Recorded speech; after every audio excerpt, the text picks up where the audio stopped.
Buenas noches a todos. Vamos a iniciar entonces esta sesión conjunta con el grado décimo, con el grado 11.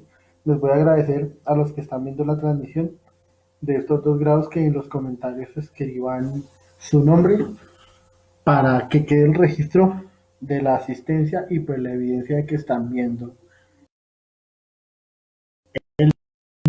la, el inicio digamos, la época post Frente Nacional, la, la, la cuestión de un nuevo gobierno ya por fuera, y eso fue el gobierno de el presidente Alfonso López Miquelsen. El presidente López Miquelsen gobernó de 1974 a 1978 y con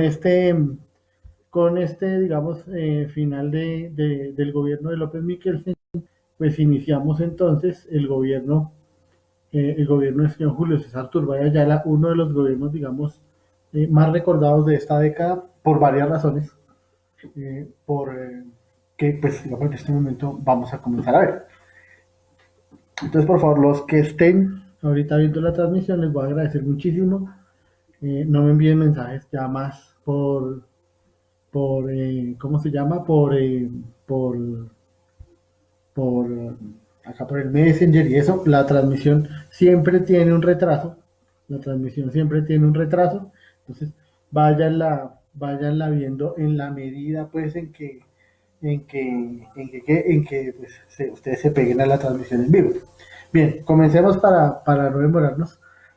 Con esto, aquí está en el centro de la fotografía el señor Julio César Turbay Ayala, quien nació en 1916 y murió hace relativamente poco, en el año 2005. El presidente Turbay llegó al poder en una, pues, digamos, más o menos reñida elección, después de haber vencido al candidato conservador, que era Belisario Betancur. Belisario Betancur va a ganar las elecciones en el siguiente cuatrenio, pero en esta la perdió y aquí vemos al presidente Julio César Turbay Ayala al lado de Alfonso López Miquelsen, a quien le estaba recibiendo pues el mandato aquí en Colombia. Entonces, el presidente Turbay, que gobernó entre 1978 y 1982, digamos, a muy ceñido como a las políticas de la época, un plan que tenía mucho que ver con el freno del comunismo en América. Era una política pues de los Estados Unidos en el marco de la Guerra Fría, y tenía mucho pues, que ver con eso, con la contención de las guerrillas de izquierda, etcétera, etcétera, etcétera, y a su vez, pues digamos, con el desarrollo de políticas un poco más liberales, económico. Entonces, el gobierno de Julio César Turbay se inició la creación de algunos departamentos y la integración en otros, etcétera. Colombia en ese entonces no tenía departamentos, no todas las regiones, sino que estaba dividido en departamentos e intendencias. El plan de las intendencias y comisarías pues se volvían departamentos. También se inició un proceso de desarrollo hidroeléctrico. Colombia era un país, pero Colombia era un país que, digamos, tenía muchas deficiencias en la producción y la generación eléctrica, y la idea era comenzar a crear unas obras de infraestructura que permitieran precisamente la generación de energía eléctrica. También el gobierno de Turbay pensó en la explotación ya del petróleo, del carbón, del oro, de las esmeraldas en un ¿cómo se llama? En un nivel más. Esto lo hablamos hace mucho tiempo en clase con los dos cursos. La región de las esmeraldas en Colombia es la región de Boyacá, especialmente Muso, Otanche, Coscuez. Eh, las esmeraldas se explotaban de manera artesanal o, digamos, estaban en manos de, de mineros privados, y estos mineros privados pues generaron toda una guerra. También aquí hubo guerra por la marihuana, hubo guerra por la cocaína y también hubo una guerra por las esmeraldas. La idea, digamos, de Turbay era un poco como meter al Estado en la explotación de las esmeraldas, pero realmente no le fue muy bien. Durante el gobierno de Turbay Ayala se perfeccionaron, se crearon, se terminaron los aeropuertos de Cartagena, Rafael Núñez, y el de Barranquilla, el Ernesto Cortiz. Una campaña de alfabetización muy fuerte que se dio a Colombia de esa vergonzosa lista de países en donde la población todavía tenía algún grado de analfabetismo. Y finalmente, digamos, el punto más polémico de la de toda la campaña o de toda la digamos, desde el cuatrenio de Uruguay Ayala, fue el famoso Estatuto de Seguridad, que ahorita vamos a ver, digamos, de qué se trató. Esta es una fotografía de la termoeléctrica de Chivor, en Santa María, en el municipio de Santa María, en el departamento de Boyacá. ¿Cuál era la idea? Repito, la generación de energía eléctrica de esas presas hidroeléctricas, etcétera, porque Colombia pues tenía una gran deficiencia en producción de energía eléctrica. Entonces, así como se creó la termoeléctrica Chivor, eléctrica en Paipa, cuando ustedes van a Zapaipa la van a ver en el costado derecho de la carretera, la de Chilú, la de Barranquilla, la de Cartagena, y con eso, digamos, que comenzando un poco digamos, la escasa generación de energía eléctrica que tenía. Ustedes saben que en un país que aspira a industrializarse, pues realmente no puede dejar de lado la cuestión de la producción de energía eléctrica, porque pues para, para todas, digamos, del desarrollo, digamos, de industrial. Entonces, una de las ¿cómo se llama? De las prioridades del gobierno fue esa construcción de las presas. En Montelíbano, Córdoba, hoy en día existe todavía una enorme mina al aire libre que se llama Cerro Matoso. Esta, esta mina lo que produce es ferroníquel, y Colombia se convirtió en uno de los 4 o 5 países exportadores en el mundo de ferroníquel. En aquel entonces, hace 40 años, un material muy utilizado en la industria, en la construcción de repuestos, en la construcción de estructuras, etcétera. Hoy no tanto, pero todavía, pues, digamos, el romatoso sigue siendo un foco, digamos, de industria. El problema que en ese tiempo no se miraba, no estaba, era la cuestión, pues, ecológica, ¿no? Cerro Matoso, pues, produce un enorme daño ecológico, pero, digamos, en ese tiempo no era como visto la importancia que tiene hoy. Y durante el gobierno de Turbay inició la fase 2 de la explotación del carbón en la mina abierta del Cerrejón en La Guajira. Recuerden cuando vimos este tema el año pasado, el Cerrejón es la mina abierta, la mina a cielo abierto de carbón magno, y pues ahí Colombia ha hecho exportaciones desde mediados de los años 60, o por lo menos desde mediados comenzó la explotación. Acá viene la fase 2 del Cerrejón, y pues Colombia va a ser, digamos, un país protagonista en la exportación de carbón, especialmente hacia Europa y los Estados Unidos. En 1982 llegó la señal de la televisión en color a Colombia. Cuando volvamos al colegio, si ustedes pueden ver en su casa, ahí yo les puse un pequeño enlace en YouTube en donde ustedes van a ver los primeros comerciales que hubo de televisión a color. Durante estos años, más o menos durante 10 años, entre el 82 y el 92, a Colombia solo llegaban marcas de televisores japoneses: Hitachi, Sharp, Toshiba, ¿sí? Sony, que apenas estaba como arrancando en ese campo, ¿no? Entonces, digamos, Colombia va a importar mucho eso, y eso, digamos, se va a ver reflejado en su economía. Cuando puedan ver ese enlace que está ahí, lo ven, y si no, pues cuando volvamos al colegio, seguro lo vamos a ver en un momentico, para que ustedes vean, digamos, un poco la diferencia de entonces con la televisión de ahora. Durante el gobierno de Turbay Ayala se creó el departamento del Caquetá, que era una intendencia, era una territorial de segundo nivel, es decir, no recibía tanto presupuesto, no era tan importante, y ya con esto lo elevan a la categoría de departamento. Cuando se adoptó la Constitución de 1991, todas las regiones de Colombia pasaron a ser departamentos, pero en su momento, pues esto fue muy importante. Sobre todo se hizo por la violencia creciente que había en el departamento del guerrilla de las FARC. Ahorita vamos a ver un poco cómo fue que surgió ese problema. El de las FARC ya lo vimos, si no, no lo hemos visto, y vamos a mirar cuando tengamos la oportunidad durante el gobierno de Belisario Betancur, cómo hay unos procesos de paz con estas guerrillas y en regiones como el Caquetá, en regiones como el Meta, es donde se van a llevar a cabo pues esos diálogos de paz. Durante el gobierno de Tuve, la guerrilla del movimiento 19 de abril, pues tuvo un gran protagonismo. Y ese, digamos, por diferentes acciones, otras no, que protagonizó esta guerrilla, pues digamos, a lo largo de toda la década. Porque esto ya lo hemos hablado, ¿sí? En 1970, el 19 de abril, precisamente ayer, pues fueron las elecciones, las últimas elecciones del Frente Nacional. Eso lo hablamos en la sesión pasada. Un fraude, una sospecha de fraude electoral por parte digamos, del Frente Nacional, del Partido Liberal y Conservador, General Rojas Pinilla, que digamos estaba personificado en el partido de la ANAP.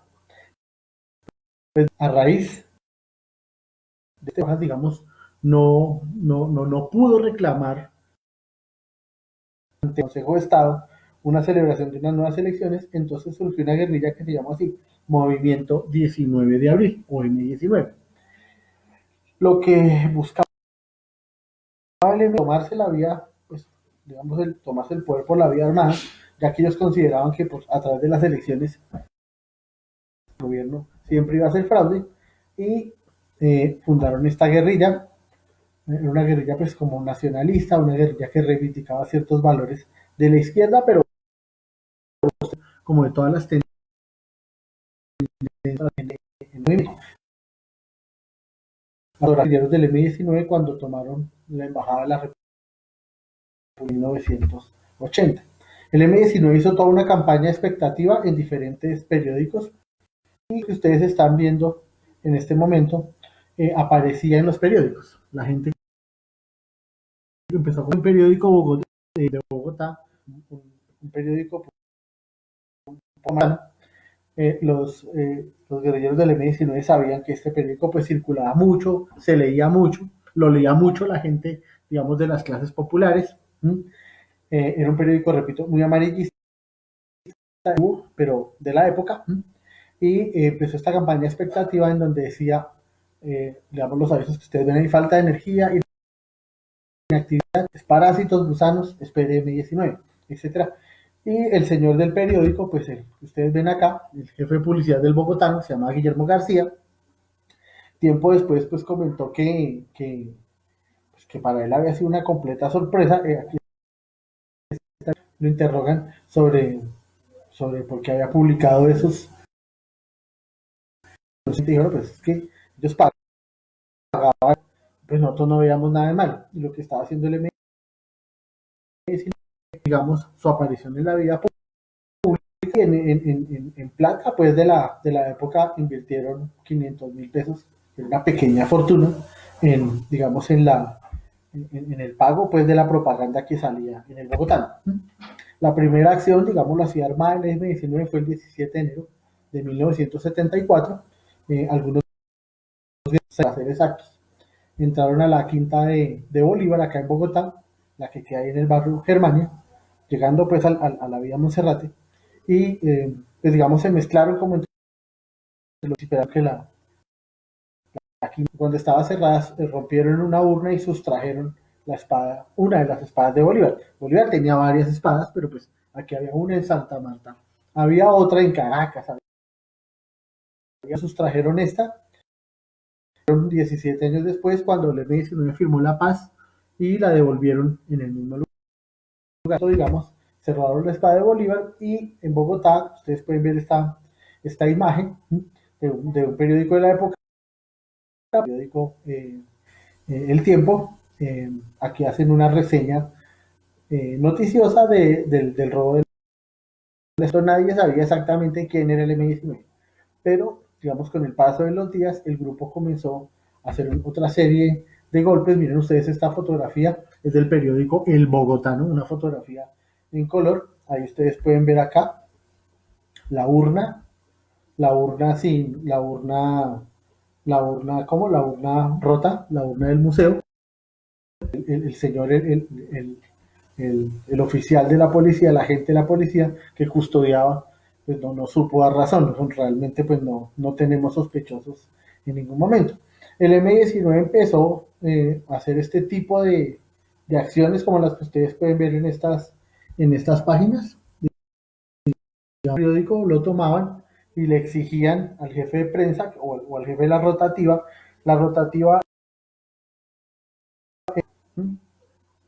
Entonces, le exigían al de la rotativa digamos, incluyera en la edición del día siguiente o sacar una edición especial con la toma del M19 a sus instalaciones.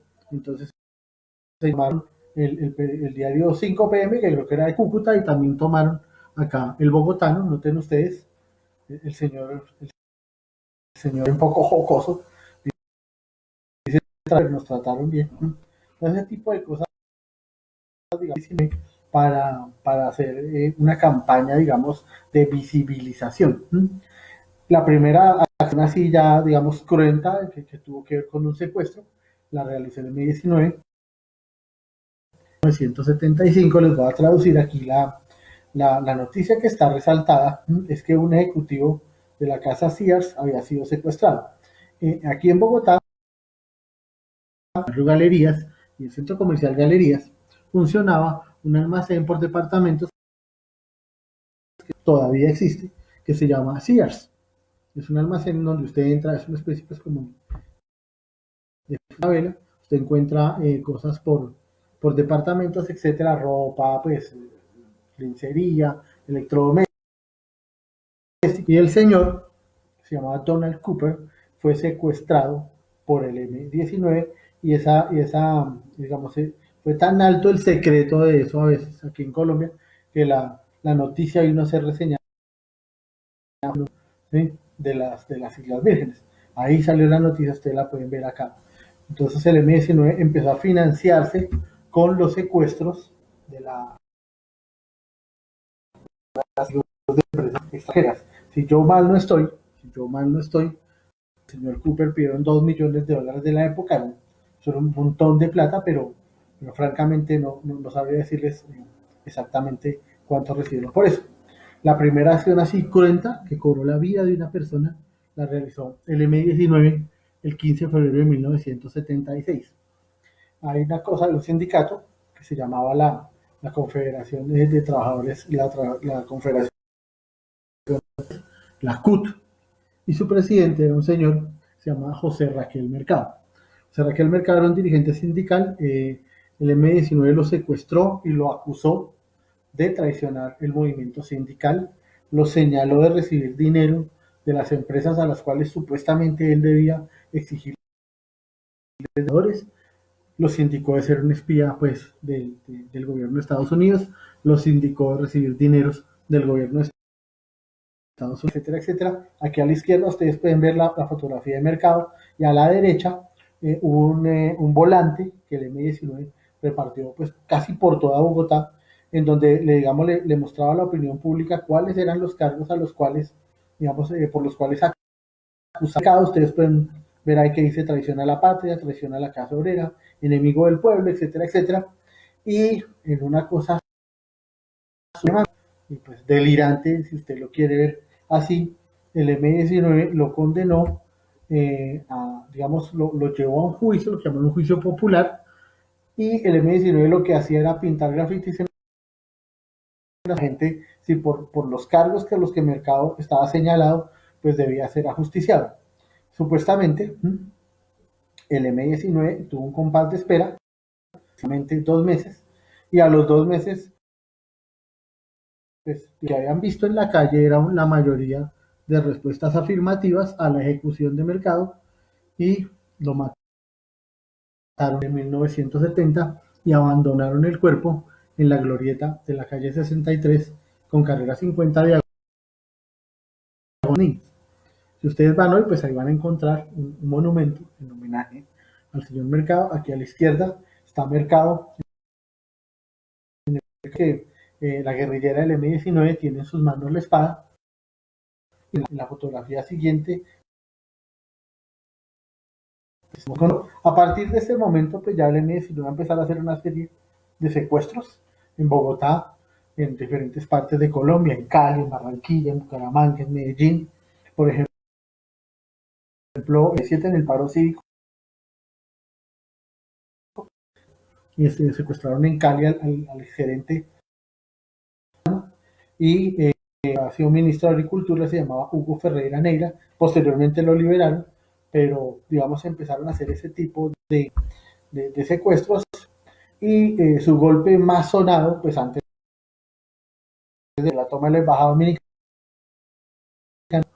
fue en la noche del año nuevo del año 1979. Lograron entrar a un arsenal, a un depósito de armas que tenía el ejército en el Cantón Carrera Séptima, y sustrajeron alrededor de 5.000 fusiles, de los que utilizaba el ejército, el G3. Entonces robaron muchísimos fusiles, y pues en un plan realmente de película. En esta fotografía, espero, pues, digamos, esta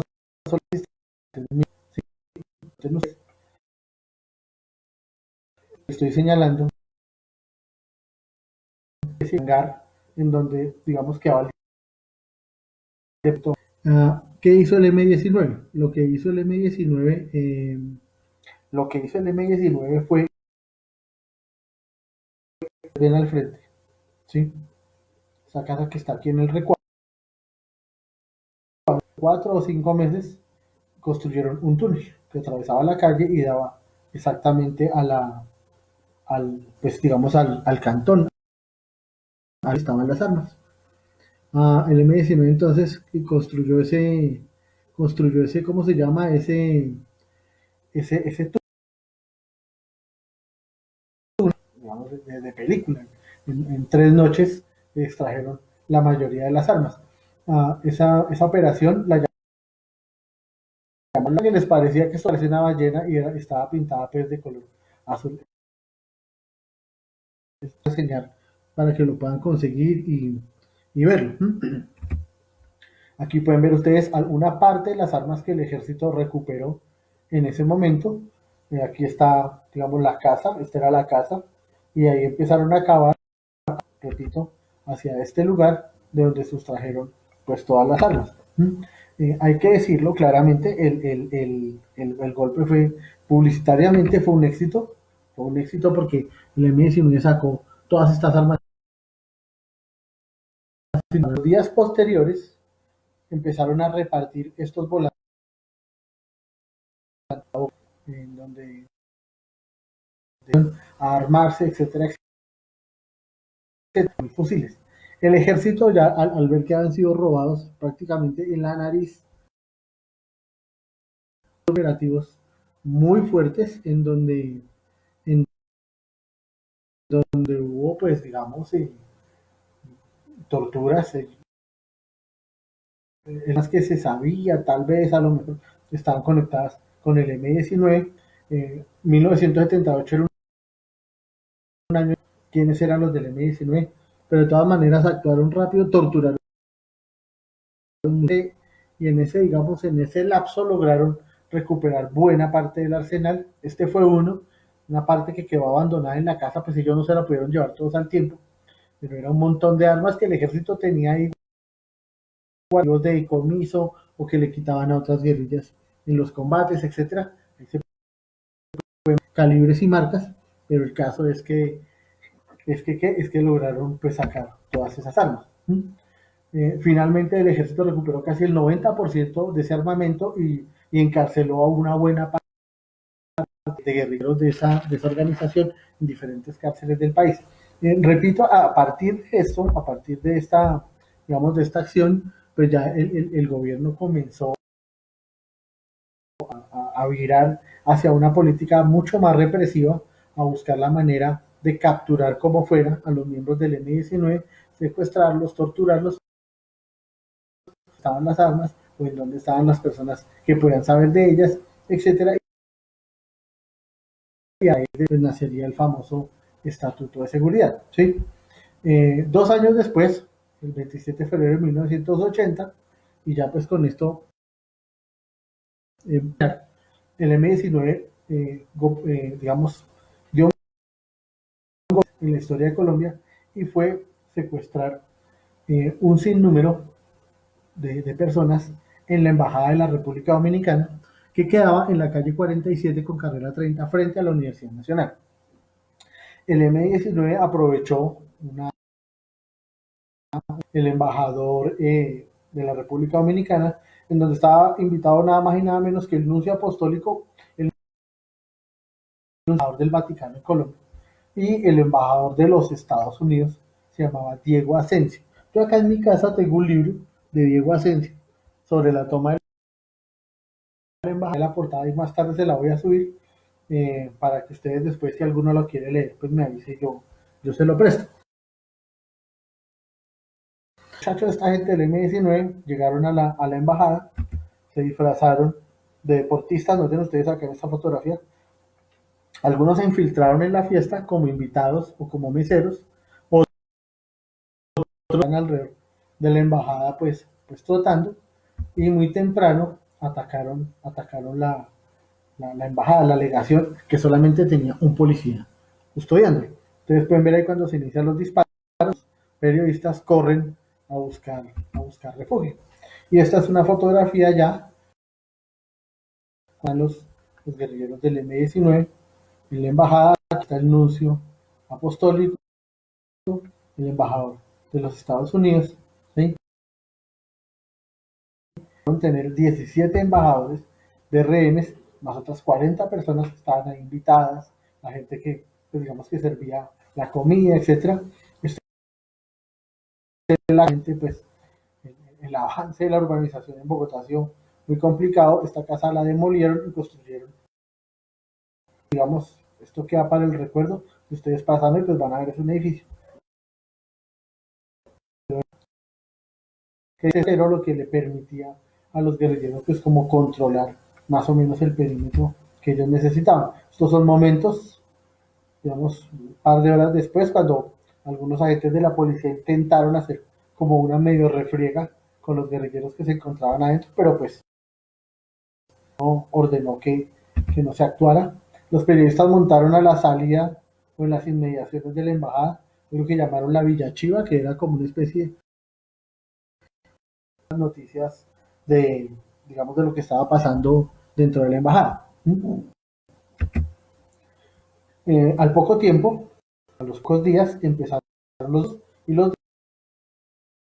diálogos como, digamos, los una razón. La persona que fuera a la embajada podía informar cuando entonces los guerrilleros se negaron a que cualquier persona entrara y exigieron para que dialogara con ellos. El gobierno accedió y en esta camioneta que ustedes ven, una camioneta blanca, que siempre llegaba más o menos a la misma hora en la mañana, una de Londoño, ahorita les voy a mostrar un poco imágenes de ella, más el embajador de México, que es un señor de apellido Lara, y otros potenciales del gobierno colombiano, pues negociaban en la camioneta la salida de los guerrilleros. Realmente las peticiones eran muy complicadas. Lo que el M-19 pedía para liberar, aquí está la guerrillera Carmen Londoño, le decían la Chiqui, era una muchacha de unos 52 de estatura, muy bajita, no voy a decir nombres, pero así como varias del colegio, ¿ya? Entonces se va a negociar y pues las peticiones eran un poco difíciles de cumplir. El M-19 pedía que se liberaran más de 300 presos que tenían, digamos, que estaban en la Picota, en la Modelo, en el Barney, en Tunja, en el Buen Pastor, y el gobierno pues decía que no iba a hacer eso. Aquí están los negociadores. En los primeros días de negociación, por la desconfianza, obligaron a un intermediario a desvestirse con una hoja y un lápiz para anotar algunas peticiones, algunas cosas que exigían los guerrilleros para atender a una guerrillera el primer día. Ella posteriormente murió, y pues una serie de cosas. Pues que duró 60 y pico.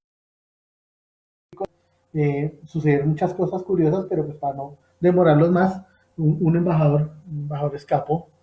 Yo creo que el embajador de Uruguay logró escaparse en un descuido, alcanzó a escaparse y a partir de eso, pues los guerrilleros, digamos, redoblaron las medidas de seguridad. Aquí está Carmen Salondoño con el comandante 1, Rosenberg Pavón, que era de los guerrilleros. Notan ustedes las granadas aquí en el sitio, muy bien armados los guerrilleros que entraron. Aquí está el mismo señor hoy. Él sobrevivió a toda la guerra, pues, firmó el acuerdo de paz, militó en varios partidos, llegó a ser alcalde de Jumbo, estuvo varias veces en elecciones para ser senador, no lo consiguió y hoy en día trabaja para el Centro Democrático. Noten ustedes todas las vueltas que puede dar la vida.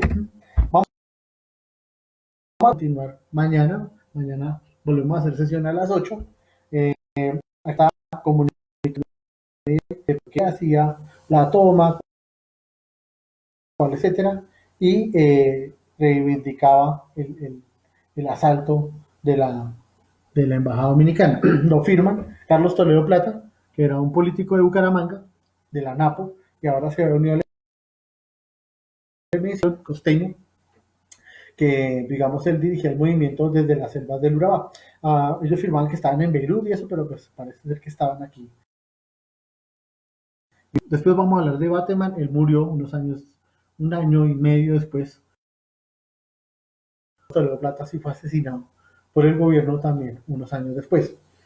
Con esto vamos a terminar hoy. Yo les pido muchísimo que ustedes en sus comentarios coloquen o pongan por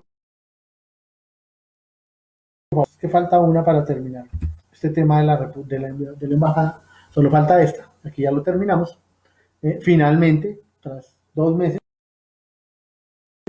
en ese momento no se supo qué era lo que han negociado. Después ya con el tiempo de conocer, el gobierno accedió a llevarlos a Cuba en un avión y parece ser que pues varios países reunieron un dinero y le entregaron aproximadamente $2 millones en 2019. Este es el bus en donde fueron liberados. Ahí están los guerrilleros, el nuncio apostólico, que era el embajador del Vaticano en Colombia. Aquí está, creo que el embajador de México, que celebró las negociaciones, y aquí está Diego Asensio. Cuando terminó la toma y llegaron a Cuba, pues los guerrilleros dieron una conferencia de prensa, que han desenmascarado el régimen, que ahorita este cuento. Por ejemplo, dentro de los guerrilleros que asaltaron la embajada, había un muchacho del Uruguay, del, no es la orquesta, un grupo así guerrillero de Uruguay. A él le decían el Tupa, por eso que era de los Tupamaros. Y bueno, finalmente, pues afortunadamente para los redes, ellos fueron. Esa misma imagen vamos a iniciar mañana a la transmisión en vivo